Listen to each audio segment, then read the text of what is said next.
You are listening to Her Time to Retire, a podcast dedicated to helping women gain the knowledge, confidence, and support they need to achieve financial success and emotional fulfillment when planning for retirement. If you are ready to finally take charge of your financial life, then keep listening. Your hosts are Glenn Price and Jonathan Scott, founders of Keystone Financial Resources in Brentwood, Tennessee. Both men specialize in crafting individualized retirement plans for women and have a passion for helping women discover and achieve their retirement goals. Glenn is a husband and father of 4 who was taught early in life through his relationship with his grandmother how a woman can not only take charge of her own destiny, but also positively influence the lives of her family and friends that surround her. Jonathan, husband and father of 3, attributes his own success to the strong women in his life, including his wife Brooke and his mother Suzanne. Both men together want to help more women live out their dreams in retirement. As always, if you have retirement questions, their phone lines are open at 615-661-9554, or you can visit their website to browse information, view upcoming events, or subscribe to the Her Time to Retire weekly newsletter. Just visit www.keystonefinancialresources.com.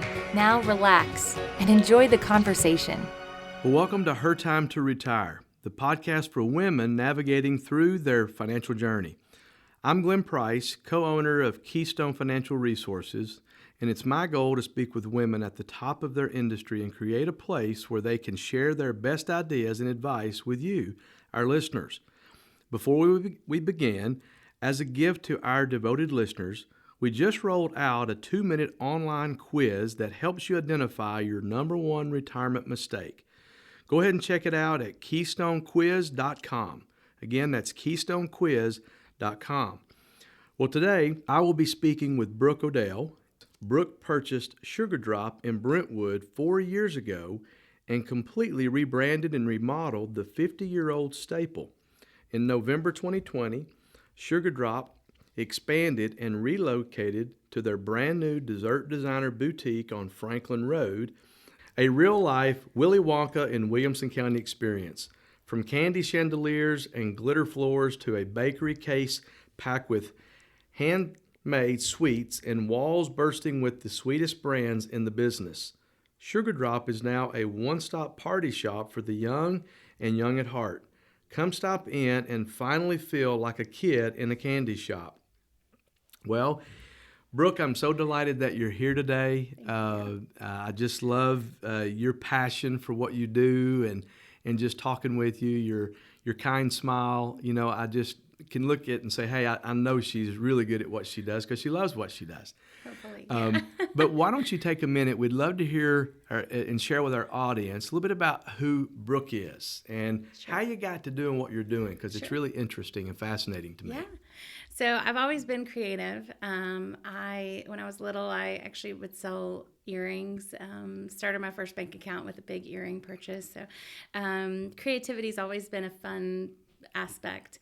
And so I went through college and did design as my major, but I actually worked in the corporate world here in Nashville in CMT, and so I was very fortunate to have a great career there, and I probably would be there today had things not changed for our family. But when I had my oldest, I really knew that I wanted to be a stay-at-home mom, and so I kind of took it on to do whatever it would take to do that. And so I picked up a book. It was way before YouTube and all of those things now existed, but just picked up a cookbook and went through those recipes and would call that bakery in Manhattan if something messed up, and they would talk me through the recipes. And it really stuck with me, just their customer service. And so I started doing cakes out of my home and did catering. Because of my contacts with CMT, I was able to do some really great high-profile work for clients. Sure. Some of the Who are biggest some of in your the favorites? world. Well, my top favorites would definitely be, I did Ringo Starr's birthday cake when he came through town. And then I did Willie Nelson's 80th when he was here. And competed to do a cake for Elvis for a celebration for Graceland. And so I've had some really great adventures doing it. But I was familiar with Sugar Drop, the brand, when I was a baker, and had a dear friend approach me and just tell me, by the way, that business is for sale and I think you should get it. And I really knew that there was a need for the cake industry for support in Nashville. But as a mom, I really wanted to be able to have a space that was not only for adults, but really a welcoming environment for kids too. And especially as time has gone on, there are so many things now on the market geared towards kids, but they're not really businesses that support that dream for kids. As far as, little girls, every day we hear, when I grow up, I want to be a baker. And so we, with the help of a dear friend, we purchased Sugar Drop within a month of looking at it. And, she really kind of gave me the free rein to just dream whatever I wanted. And so we did a quick remodel and really transformed the business, honestly, within 48 hours. We reopened with a completely different look. And as we went, a year or two into the business as the new owners, and we finally started to put our stamp on the business, we realized that what we do is really special, and we were quickly outgrowing what we did. And so we looked at some property in 2019, but it was not meant to be, which was a big blessing. And then we found our property where we are last May and signed on. It's a tricky time to sign, but the way that we had projected and dreamed for the business to look like really made sense with how we were blessed in our business during COVID. And so we moved and relocated in November. And then we were actually approached by the owners in February of this year about a possible expansion. And so we are beginning the process of adding on another section to the shop as well. So it's been a wild and crazy, 8 months of business. Yeah. So, now, my mind is there's a lot of things going through my mind right now, but as your business is growing, starting out, was it just you baking the stuff out of the kitchen? And and now, what does your team look like? Because for you to grow, you can't do this by yourself, right? We cannot do this by ourselves. No. In fact, our first 48 hours of the remodel, we actually had about 150 friends in and out, knocking down walls, counting wedding dress inventory that we had inherited. And really, this is about as grassroots of a business as you could have. For months, it was just me. I would have my husband come up. I taught my kids how to work the register early on. And so, I had a few employees throughout my time there. And we've been really fortunate to have great staff. And then that was one of the amazing things throughout COVID. We were able to actually keep our employees because we were able to keep operating, which was lovely. But we went from 4 to 14 staff when we moved into our new location. So, I have some amazing instructors that just come in and teach parties on the weekends. I have a team of bakers, and then we have a team of retail staff, and then junior staff who are, one of the junior staff members has been doing summer camp with me for years, and so now she's old enough to work for me. And so we try to really encourage hiring younger girls as a good entry job into the workforce to just kind of show them, you're welcome here. We want it to be a fun, laid back environment, but we also take our business really seriously too. So, we hope that it's a good stepping stone for, our younger staff as they enter into the next journey of life. Yeah, so. That's exciting. One of the things that you said a while ago that resonated is that something happens when a mother, especially a first-time mom, experiences holding that first baby, right? Yeah. It's like, even the most career-minded, driven women, when you hold that baby and that bond's connected, it's like, okay, everything changes. Yeah. And what's interesting is what I heard you say is like, hey, I decided and made a decision to stay home. And which I love that. My wife, we made that decision. We've been married 24 years, and we made that. We've got 4 children. We made that decision, and it was a sacrifice. But we're grateful that we were able to do that. But in that time, it's like, your love, your creativity. You started looking at the future different. So you took some time out, holding your children. How can I begin to do what I love? Right. And it took you off into this this endeavor. For sure. And I mean, is that something that you even ever thought about as a girl? Hey, I want to be a baker one day. Yeah. So I've actually always wanted to be an entrepreneur. I think I just kind of early on, during college, part of what we would do would be to design either clothing lines or to design floor plans and architectural classes for retail spaces. And so, looking back, I feel like this has kind of always been on my heart. But you do get lost in motherhood in a way of kind of your dreams kind of always get put on hold in a way. And so for me, I just have had an amazing community of support with cakes. In fact, that's how my dear friend that was my partner originally, that's how our relationship formed, is I would take meals to her family twice a week that they would prepare. And so, having those connections, I don't have a great uncle that's got a lot of money to bail me out. That's the reality of it. And so for me, I really knew that this was going to take a lot of hard work. And, but I think for me, I really kind of found my place in my kitchen, and not in I'm barefoot and staying at the stove because I have to. Right. But for me, that really became a ministry for me and myself. When I was lost with my kids, every day, to just be able to go in and prepare a meal, to be able to have friends over and know, like, if you're brokenhearted or if it's a great day, I know I can prepare a meal for you and at least do that. And so the kitchen has kind of become my safe place, and where I could explore and be creative. And cakes was never necessarily what I thought I would be doing. But I really started doing cakes because I could see visually how I could create and be an artist, but also have this bonus that it would taste really good at the end of it. And so, the style of cakes that I did prior to owning the bakery are totally different than the cakes that we do out of our bakery. But, just being able to kind of walk with couples and know that the first bite of their wedding is your cake, or that baby's first cake when they're born. There's so many special memories that we get to be part of, even still, that we just try not to take for granted. But I just really found that the kitchen was where I really came to dream all the time on repeat.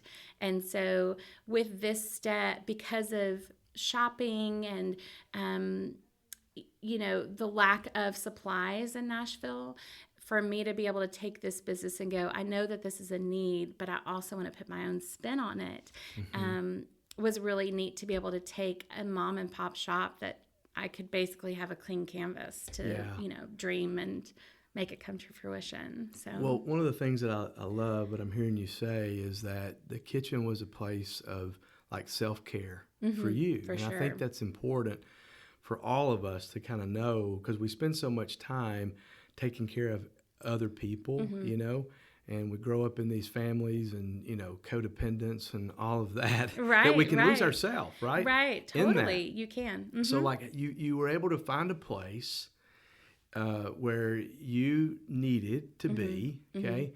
But then what I love about it is how you begin to spend time there and then begin to think, all right, how can I take this and begin to serve others?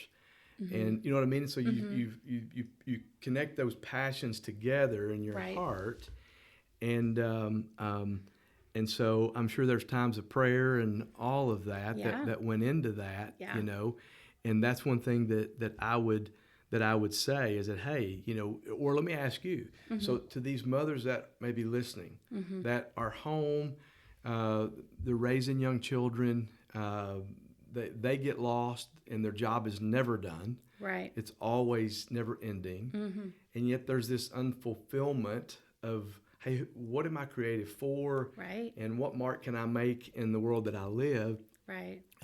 For women who are there now, but there's something inside of them. What would you say to them? Like, hey, what would be some first steps? What would you say to them to, like, hey, keep moving? What would you say to them? How would you encourage them? Yeah, I mean, for me, I found ways to use what I did in the kitchen across different platforms. And again, whether that was, preparing food in my house for friends, or whether that was helping cater a wedding, or whether that was a small gathering, no matter what that was, I kept kind of coming back to ways to do what I did. But also, throughout a lot of that, I had to take quiet time too, to really kind of put pen to paper of like, what do I really want this to look like? And knowing that this isn't going to be handed to me. This is going to take work, and it's not going to happen overnight. But I think I really just kind of held on to this of, I know that having babies, of course, is my first love, and you can't take that away. But as a person, you're also designed for something beyond your children as well. I feel like God really did give each of us our own individual gifts outside of being a mom.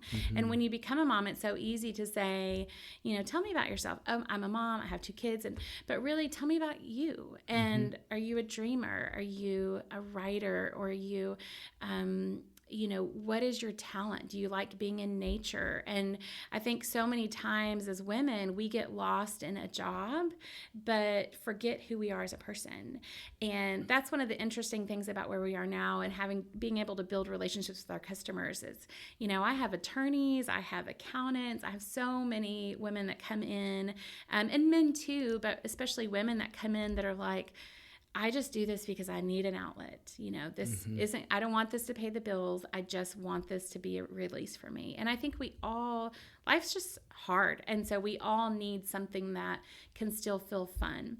And I think that's what I still tell my customers now. Find something that you find joy in, and do it as long as you can. And it's still a good experience for you, because when you're relying on that to spend money, or when you're getting kind of bitter with customers because of their demands, and you're losing that joy, that's when it's kind of time to take a step back and just say, okay, why am I doing this again? To remind myself, why am I doing this?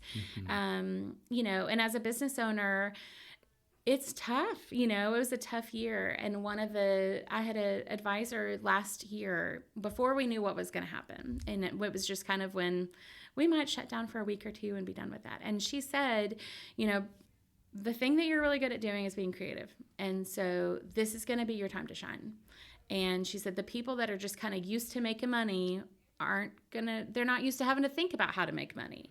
And so she said, this is what you've got to cling to, is to go back. And so for us, there's been, on top of this really interesting year, a rediscovery of why we do what we do. And, being able to just kind of scrape the plate clean, knowing we didn't have customers walking in, but also knowing, like, how can we use what we do to bring joy? Because that's what cakes are. You don't buy a cake when you're sad, unless you need some therapy with sugar. But typically it's for a celebration, whether it's a wedding or party or whatever that may be. And so for us, we really wanted to say, okay, we want to keep going, because there are things we're celebrating every day. And whether that is a birthday, or whether that's a good grade, or whether that's you made it one more day at your job that you don't like, whatever that is, there are things we're celebrating all the time. And so, our big kickoff we did during COVID was actually a pity party kit, is what we called it. And you could buy a small pity party, or you could buy a large pity party. And we just did a play on it. And, it was all the things that we all didn't want to do. And we shipped them all over the country. But, it was just a little way for you to take this really unfortunate situation and just, you need a pity party. And so, that's exactly right. Have the pity party, grieve it for a little bit, acknowledge and then we gotta go on. And then move on. You're saying a lot of things that I could touch on. One of the things is I loved how you said, we taught our children, we're teaching your children. There's so much about life you can teach in the kitchen or in anything, but you took something. Most people think, well, if I start a business, it's going to take me away from my family. But you figured out a way to bring your family on board with this. Yes. And where you could spend time with your family. Because you didn't want to create something that took you away from your family. No. Right? You didn't want to have to go back to the corporate world. No, not and really. So that was one of the motivations there. Yes. But then the other thing, I think probably one of the most important things that I heard you say is with these dreams is that you took time and you really started creating a written plan of what to do. It's like we can sit and dream, right? But eventually there's got to be a roadmap. There's got to be action. This is what we have to do. Right. Like you said, hey, I knew this wasn't going to be easy. Right. We see clients come in all the time. One of the things that we do here at Keystone is we understand the importance of having a financial roadmap and having a plan. And there's 5 key components to that. And clients come in and they think they have a financial plan, but all they have is an investment plan. Right. But what's amazing is once we walk them through this exercise and this process of building a financial plan and making sure that their money is in line with their values, because money is just a tool to help people improve the quality of their life, right? But the point is that once this plan starts coming together, the clarity, the peace of mind, the dreaming, you're talking about that. And so it's so important, and people don't take the time to do it. That slowing down, right, taking care of yourself, making sure you've got a written plan. And it probably wasn't until you did that, you started putting it on paper. It's real practical, right? That it started developing. Yeah. Was that hard, that process? Did you have to get help with that, or did that just did it just evolve and happen? So it's funny because I think we're one of the few businesses that probably didn't open with a whole huge plan. We bought the business so fast. I mean, we're talking, I looked at it and a month later we were signing papers, and that was my life. And so, I had really had time to kind of dream about what I wanted it to feel like and what the experience was going to be. And so, I knew it was going to take a lot of hard work to get there, but I was willing to do it. And so in part of that in my research is visually, I kind of went on to doing research first about other places because I traveled a lot when I was younger, but I haven't traveled a lot as an adult just because of life situations. And so, there are some amazing shops throughout the country that I think, they've got this that's so special, or this place has this that's so special. And for me, I think part of what we're talking about in this too, I wanted to stay true to myself. You can't live your own dream if you're piggybacking off of somebody else's. And so for me, what I wanted to create was something unlike anywhere you've ever been. And I think that that's what's so important, because I feel like right now, so many people are trying to build something, but they're copying what someone else has done. It's a cookie and not cutter. Being true. It's a cookie cutter deal. It is. And so with this, we actually operated, and we're very fortunate that the operation was kind of going as we planned. Now, when we went into this phase of wanting to expand and grow, that's a whole other ballgame. As I say, this is big girl territory now. And so part of that for me is I had to buy my partner out of the situation. And we are still very good, very close dear friends. And so that was lovely. But part of it, I knew I would need to go to advisors, and I had to have a business plan. And so, as I said, I had an advisor that kind of kept pushing me. And as a creative person, that's very hard to do. I knew that I could do it. It wasn't hard to do that. But it's really kind of hard to put down something that's so visual onto a piece of paper and try to get someone who's reading that to kind of understand it's more than sprinkles and cookie cutters. This is a whole packaged shop that we're selling. This is an experience that we want you to have.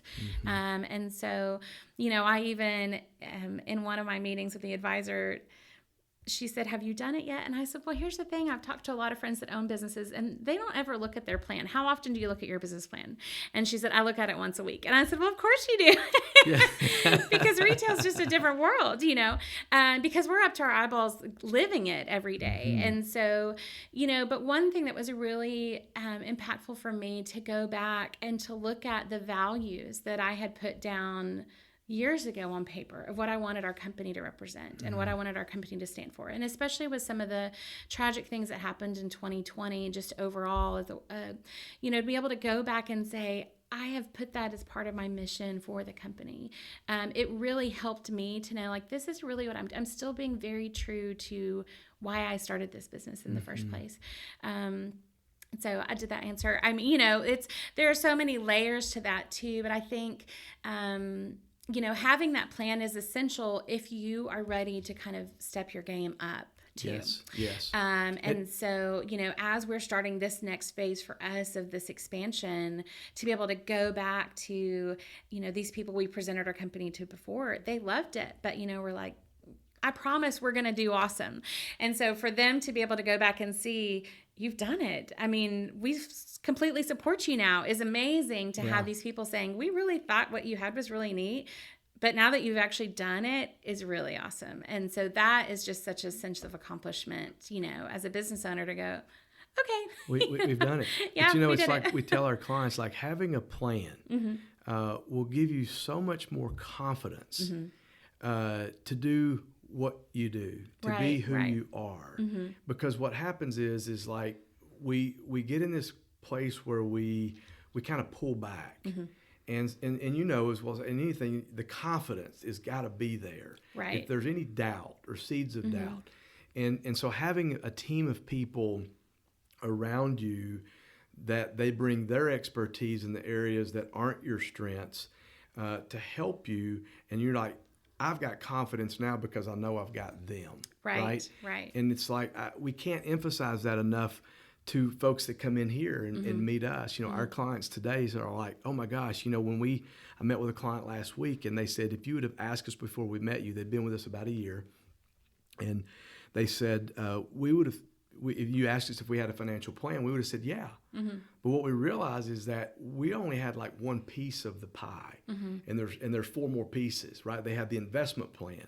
Right. But after being here for a year and seeing all the work that we've done, it's like, wow, what that's done for us is the confidence, number one, the peace of mind, and knowing that, hey, we're on the same page, him and his wife, and we know where we're going, right? And so it's that's exactly what you've done, and it's allowed you to stay in your passion. That's what I'm hearing, right? To stay in your creativity, and then get help, and not be afraid to ask for help. Exactly. Right? Exactly. Because some of us have a hard time asking for help. For sure. And so excited about just. I'm so glad you came in, and now being able to sit down with you, it's like I know that your company is going to be wildly successful. I really do. because of who you are, and you pour your heart into that. Now, like you said, you've got like 14 team members. Yeah. And so do you guys talk about the dream and the vision, and everybody's on board and everybody's on the same page? What do you do to motivate your team? Yeah, so it's been a tricky season, I'll tell you. Growing so fast overnight is hard as a business owner, especially in retail. I worked retail for 14 years, and so before this, and I actually had 2 of my full-time staff start days before we opened. They literally moved to Nashville and started their job with me. And so, we had a couple months of what I call pants on fire. It was just trying to get in and move and get established and all of those things. And so we are, now that we've been able to take that time, it's been a very good thing for me as the business owner to kind of go back to my staff and say, okay, what can we work? How can we improve this? How can we make this feel better? How can we work together as a team better? Because our operation is so codependent on each other, making sure that each other does their job, that if any of those wheels fall off, it's just kind of a catastrophic thing. And so, for my team, when I kind of mentioned to them about the possible expansion, I didn't know how they would react because we have not stopped. And, at the end of December, I said, don't worry, we're going to get into January, and January is slow for us. We never stopped. And, March is typically a very slow month in retail because you're dealing with spring breaks and so many things. We did in March what we almost did in December, which is your busiest month of the year. So, we just are kind of every month I'm going, it might be slower, but probably not. And so when I kind of announced this to the staff about, I'm kind of thinking about expanding, they all just were clappy and giddy. And, They were you all know, in. they were all in. And that to me great was so confirmation. telling of Yes. going, okay, we're doing the right thing. Yes. Because if there had been hesitation on their end, you know, for me, I really want to help direct the business where the business is pushing me, not be forcing the business to go somewhere it's not ready. Exactly. And you hear about that all the time about businesses that they grew too fast and that's why they shut down. And so, you know, when the idea was presented to me about the expansion, you know, the first thing I did was tell my husband, you know, I just got this crazy phone call and he said, well, why wouldn't you do that? And I thought, okay. Yeah. And so, It's a good place to you know, start, I mean, right? and that's one of the things I am very fortunate that Mr. Sugar Drop is all on board with this. You know, the dream is for him to be able to quit his job and come work with me, and having that support is huge. Oh, from your spouse. So yes. huge. But that doesn't mean that if you aren't married, you can't do it too. You That's know, at the exactly same right. time. I feel also super fortunate. I have an amazing support. You know, my business attorney is a good friend. And so I can call her. You know, my second phone call was my attorney, and she just said, do you think you can handle it? And I said, I think so. Why not? And she said, okay, call your accountant. And so again, it's kind of the stair step of people that I trust, that know my heart, they know my business, they support my business. And so, you know, I called the accountant and said, what do you think about this? And she said, you know, let me look at numbers, because she's great about that. And, you know, she said, I think you'd be crazy if you didn't do it. And so kind of getting that confirmation, again, was just a reassuring of, this is where the business is directing us. Yeah. And that's what felt great about it. And to have the business owners, you know, when I toured the property, I kind of gave them a list of what we would be doing in the space. But it was a brand new, you know, it didn't even have a floor when we moved in. And so when they were talking to me about this expansion, you know, she said, honestly, you had a lot of things you wanted to do when you moved in. And she said, but you've done it. And I was like, we have. So, you know, my team is amazing.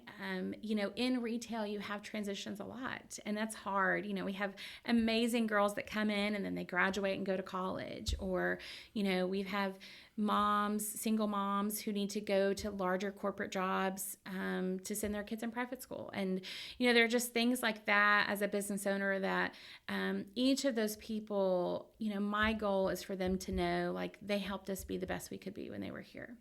And so, you know, we just feel really, really blessed that we have amazing staff, but that we also have amazing support of the community too. Yeah, so that's amazing. Well, I really believe that we've got listeners out there that are driving around saying, where in the world can I find me some Sugar Drop treats and goodies? Yeah. So I would be searching for your location just listening to this had I not ever even tasted them. Now, folks, those of you who are listening, when you do taste them, you'll put that as a permanent route on your on your day-to-day travels. So where can our guests find you? Where's this location you're talking about?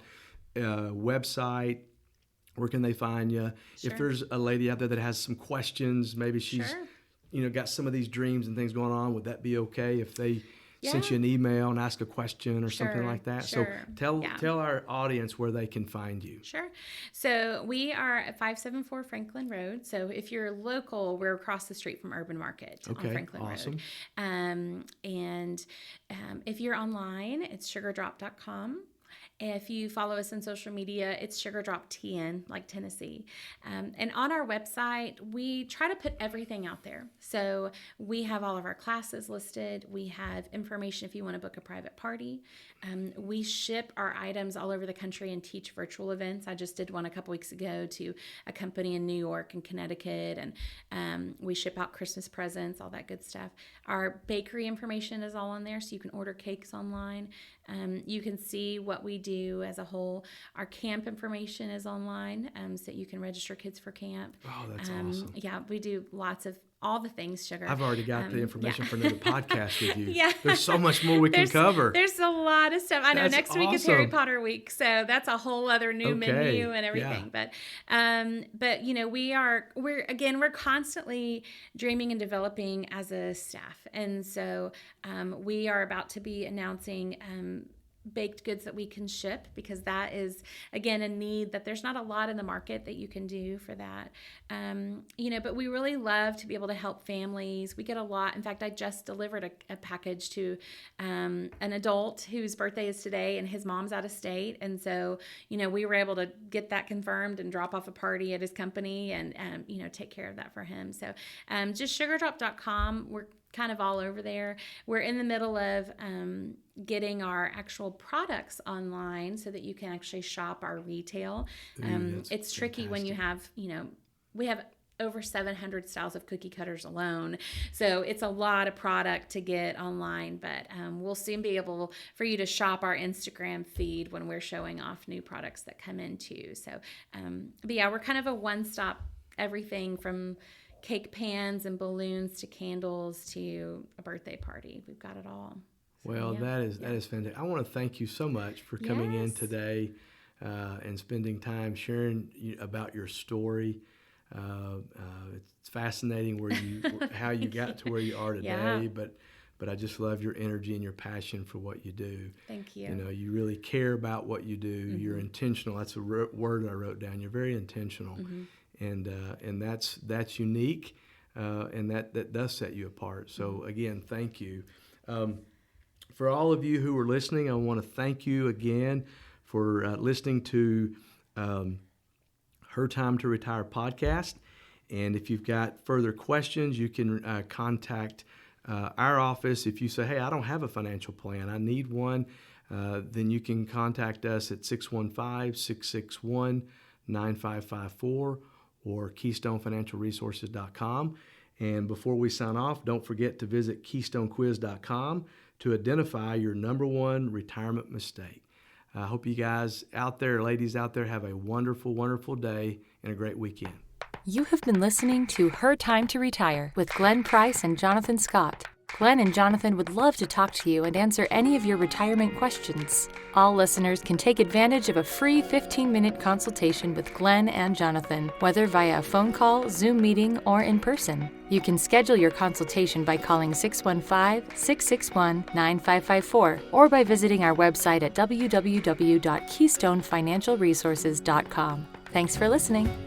The opinions expressed by Keystone Financial Resources and guests on this podcast are their own and do not reflect the opinions of this station. All statements and opinions expressed are based upon information considered reliable, although it should not be relied upon as such. Any statements or opinions are subject to change without notice. Investments involve risk and, unless otherwise stated, are not guaranteed. Past performance cannot be used as an indicator to determine future results. Strategies mentioned may not be suitable for everyone. Information expressed does not take into account your specific situation or objectives and is not intended as recommendations appropriate for you. Before acting on any information mentioned, please consult with a qualified tax or investment advisor to determine if it is suitable for your specific situation. This program is designed to provide accurate and authoritative information with regard to subject covered. Investment advisory services offered through Brookstone Capital Management, LLC, or BCM, a registered investment advisor. BCM and Keystone Financial Resources are independent of each other. Insurance products and services are not offered through BCM, but are offered and sold through individually licensed and appointed agents.